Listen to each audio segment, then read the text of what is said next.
Assalamualaikum warahmatullahi wabarakatuh. Hari ini kita akan membahas mesin bubut ya. Seperti kita ketahui, mesin bubut ini paling banyak dipakai selain industri, mungkin dari bengkel-bengkel kecil, bengkel otomotif dan segala macam juga memakai mesin bubut ini ya, karena lebih mudah untuk dioperasikan untuk ya. Kalau definisinya dari mesin bubut yaitu ya salah satu mesin perkakas dengan gerak utama berputar ya, di mana benda kerja dicekam dan berputar pada suhunya, sedangkan alat alat potongnya diarahkan ke benda kerjanya ya, sehingga terjadi serpihan-serpihan yang disebut dengan bram ya. Sedangkan untuk gerakan memotongnya ini ada dibagi menjadi 3 ya. Untuk gerakan benda kerja, yaitu benda kerja berputar pada sumbunya. Sedangkan untuk gerakan alat potong, kalau gerakannya sejajar terhadap sumbu poros disebut pemotongan memanjang ya, seperti ini ya, pemotongan memanjang. Kalau tegak lurus terhadap sumbu utama disebut pemotongan atau pembubutan muka. Yang ketiga ada gerak potong dari bersudut ya terhadap sumbu utama disebut pembubutan kronis. Pembubutan kronis ini seperti ini ya.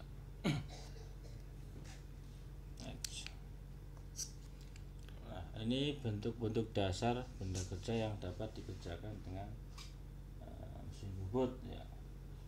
Itu ada macam-macamnya ya, seperti ada bentuk profil atau forming, bentuk rata atau turning, untuk permukaan atau facing, forming, turning, facing. Terus bentuk tirus, bentuk ulir, bentuk alur, dan bentuk kartel atau curling ya.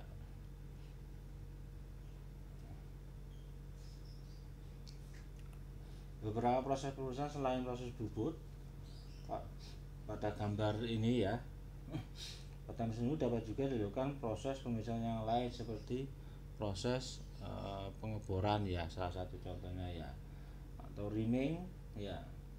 Reaming itu pembesaran lubang.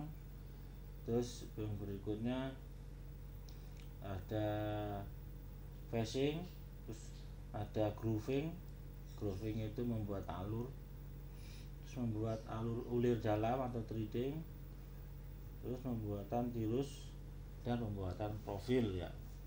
Banyak ini ya. Ini boring, profil, and profiling, ada threading, ada grooving, pembuatan alur, ada boring, pembesaran diameter, ada facing atau pembuatan muka ya. Ada reaming, ada tapping itu pembuatan ulir ya, sama ya kayak gitu ya.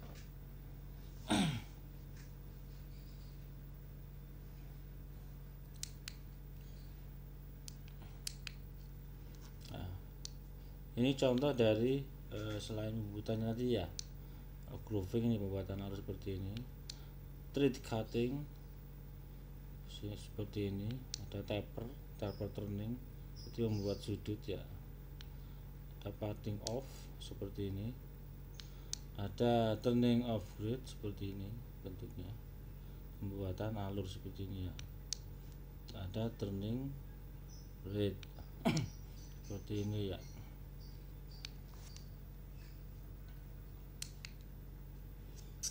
Nah, sekarang kita masuk ke spesifikasi mesin bubut. Di sini ada yang namanya tinggi center. Tinggi center itu jarak antara titik center terhadap landasan. Jarak antara titik center terhadap landasan. Ini namanya tinggi center ya. Terus ada lagi jarak center, jarak maksimum antara kedua ujung senter ya, ini ya, dari ujung kepala tetap sama kepala lepas, headstock sama tailstock.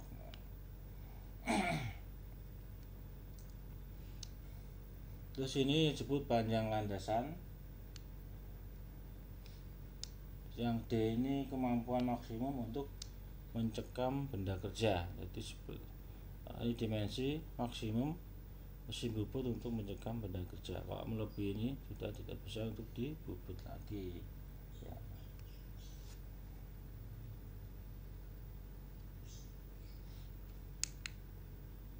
Nah, ini ada berbagai macam mesin bubut. Yang pertama mesin bubut horizontal ya. Nah, mesin bubut horizontal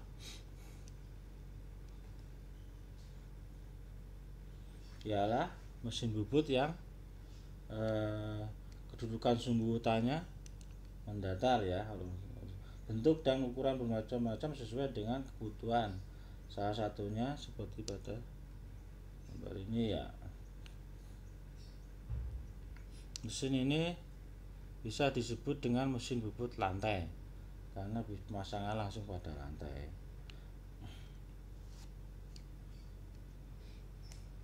Terus ada lagi mesin bubut vertikal. Nah, mempunyai kedudukan sumbu tegak vertikal. Ya, benda kerjanya dicekam pada meja yang berfungsi sebagai pencekaman. Nah, ini mesin bubut vertikal. Biasanya untuk mengerjakan benda-benda yang berat dan berdiameter besar. Karena kalau pakai mesin bubut horizontal, kalau diameter besar dibatasi oleh tadi yang namanya kemampuan maksimumnya kalau dipasang di sini.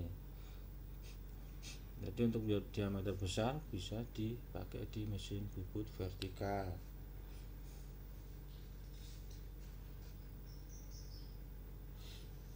Terus yang ketiga ada mesin bubut bangku ya. Mesin bubut bangku dibuat untuk ukuran yang kecil-kecil ya, namanya juga mesin bubut bangku. Bisa dipasang di atas bangku atau pada metal kabinet. Digunakan untuk benda-benda yang berukuran kecil.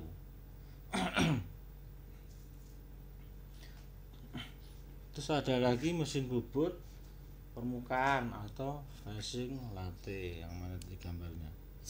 Nah, ini permukaan ini. Mesin ini digunakan untuk benda-benda kerja yang berdiameter besar dan pipih. Nah, seperti ini ya roda kereta api ya, lokomotif, roda-roda gila, flywheel segala macam pakai mesin bubut facing. Terus ada lagi mesin bubut kopi ya. Nah, mesin bubut ini bekerja berdasarkan model master dari benda kerja yang akan dikerjakan. Ini biasanya seperti orang penggandaan kunci ya. Jadi kayak penggandaan kunci. Jadi ada benda masternya yang akan dikopikan ke pakai mesin bubut ini ya.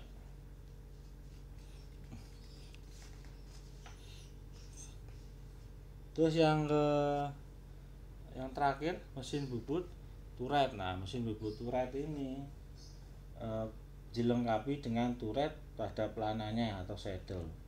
Turret ini bisa memegang berbagai macam alat potong dan berbentuk segi 6 atau segi 4. Umumnya mesin bubut ini mengerjakan benda-benda kerja yang berurutan dan untuk produksi dalam jumlah banyak ya. Karena bentuk-bentuknya ini begitu bervariasi, maka mesin bubut turret dirancang khusus untuk memenuhi kebutuhan tersebut dan juga bermacam-macam cara pengoperasiannya ya. Ada yang manual, ada juga yang otomatis ya. Nah, mesin bubut turret ya. Nah, ini macam-macam dari mesin bubut. Nah, ini mesin bubut turret. Nah, mesin bubut turret ini ya hampir sama dengan mesin bubut biasa, cuma bedanya terletak di turret ya. Turret ini suatu alat yang bisa memegang berbagai macam alat potong sekaligus ya. Ada yang berbentuk segi 6 ataupun segi 4. Nah, umumnya mesin bubut turret ini mengerjakan benda-benda yang pengerjaannya berurutan dan untuk produksi yang jumlahnya banyak ya. Nah, mesin bubut turret dibagi menjadi dua ya. Ada mesin bubut turret horizontal, ada mesin bubut turret vertikal. Nah, sedangkan yang horizontal ada yang turretnya otomatis, ada yang masih manual ya. Ini mesin bubut horizontal, turret horizontal otomatis ya. Ini mesin bubut turret vertikal. Sedangkan ini adalah turret mesin bubut untuk yang horizontal ya.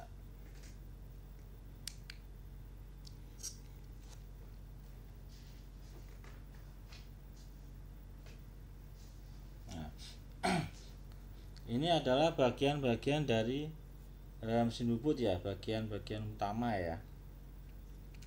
Di sini ada kepala lepas, di sini ada kepala tetap, headstock, tailstock, terus ada pelana, ada tool post tempat untuk pahat, ada eretan atas untuk pergerakan pahat, ada eretan melintang untuk pergerakan pahat ke arah melintang. Ada juga untuk eretan pembawa untuk pergerakan arah memanjang ya. Terus di sini ada gearbox di gearbox, terus ada juga untuk motor penggeraknya. Biasanya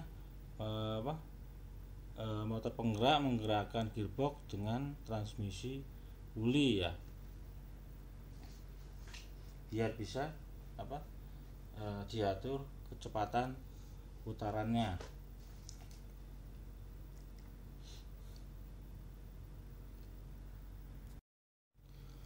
Selain memakai transmisi puli, biasanya untuk gearbox, antara gearbox sama motor penggerak juga dipakai transmisi roda gigi ya, seperti ini ya. Nah, ada headstock dengan sistem penggerak roda gigi, dan ada juga headstock dengan sistem penggerak puli ya.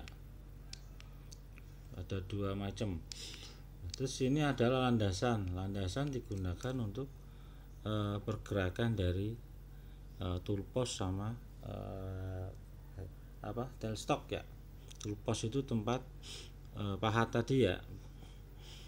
Terus tailstock untuk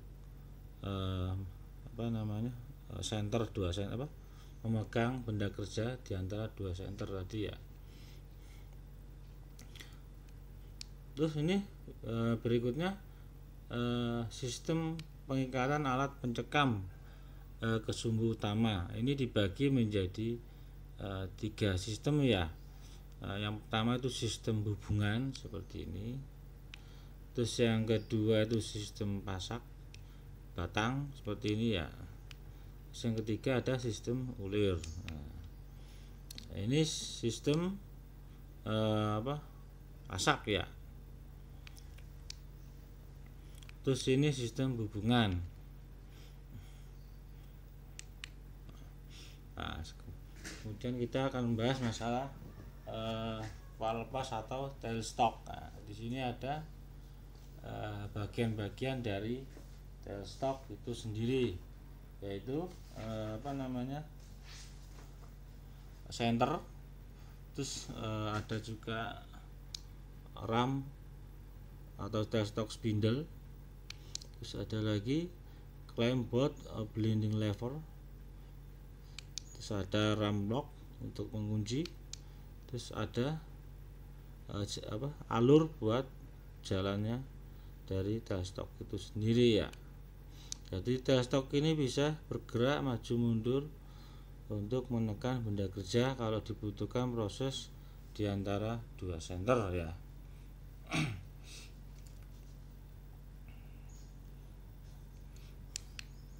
Nah, ini eretan pembawa atau carriage. Nah, eretan ini ada berbagai macam tool ya. Yang pertama eretan melintang atau cross slide. Eretan melintang digunakan pada waktu pemotongan secara melintang. Terus yang kedua tool post. Tool post itu tempat pahat ya, pemegangan pahat ya. Terus ada juga eretan atas atau top slide. Top slide ini ya. Terus ada landasan bed, landasan tadi sudah dibahas ya. Ada pelana saddle, nah, sininya saddlenya. Terus ada lead screw itu untuk pergerakan dari eretan ini ya. Terus ada feed shaft, poros untuk pemakanan ya, pergerakan pemakanan. Ada handwheel untuk memutar maju mundurnya eretan. Terus yang 9 itu ada apron itu semuanya pembawanya itu ya, carriage itu ya. Terus ini ada kotak pengatur roda gigi, nah, digunakan untuk mengatur kecepatan ya, kecepatan dari motor, dari mesin bubut itu sendiri ya. Nah, ini sistem transmisi dari mesin bubut. Ini ada main drive, penggerak utama dari mesin bubut. Nah, ada yang menggunakan roda gigi, terus ada yang menggunakan puli pada kepala tetapnya ya. Ada roda gigi dan ada transmisi puli. Terus sini ada gerakan pemakanan atau feed drive, adalah gerakan eretan pembawa sepanjang benda kerja, dapat dilakukan secara manual maupun secara otomatis ya. Rangkaian roda gigi bergerak pemakanan otomatis di dalam gearbox. Nah, di sini ya.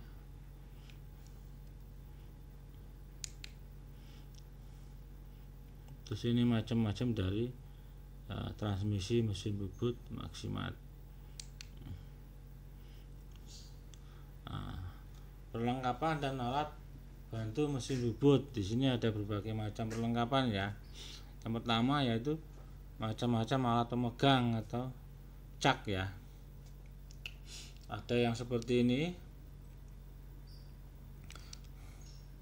ada yang seperti kolet, ada yang klem biasa, ini benda kerjanya. Terus ada yang pakai ada yang pakai cak 4 klem, ada yang 3 klem ini ya. Nah, ini macam-macam cak 2 rahang, cak 3 rahang, cak 4 rahang ya. Terus ada juga untuk cak 6 rahang atau universal ya. Nah, terus yang terakhir ada cak magnet, digunakan untuk benda yang tidak beraturan ya, benda yang tidak bisa dipegang oleh cak yang lain ya. Nah, ini breakdown dari cak-cak itu sendiri. Silakan kalian bongkar sendiri di bengkel ya kalau ingin tahu ya. Nah, ini next. Nah, ini macam-macam kolet ya, kolet untuk alat bantu pemegang benda kerja. Nah, ini misalkan benda kerjanya masih terlalu kecil untuk dipasang ke cak ya, maka dibutuhkan alat bantu kolet ya. Ini jenisnya kolet. Terus ada plat pembawa, driving plate. Nah, ini digunakan untuk pemegang senter ya, biar pemotongannya senter tidak berubah-berubah ya. Nah, ini plat perata.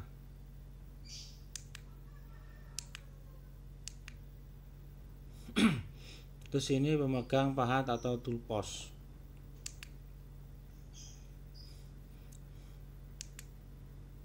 Pendukung jalan ini digunakan untuk benda kerja yang panjang ya, biar putarannya lebih stabil. Bentuknya seperti ini. Ini bermacam-macam senter dari yang bisa dipasang di tailstock. Terus ini untuk pembawa atau lead dog ya, sama fungsinya untuk menjaga kesenteran dari benda kerja itu sendiri ya.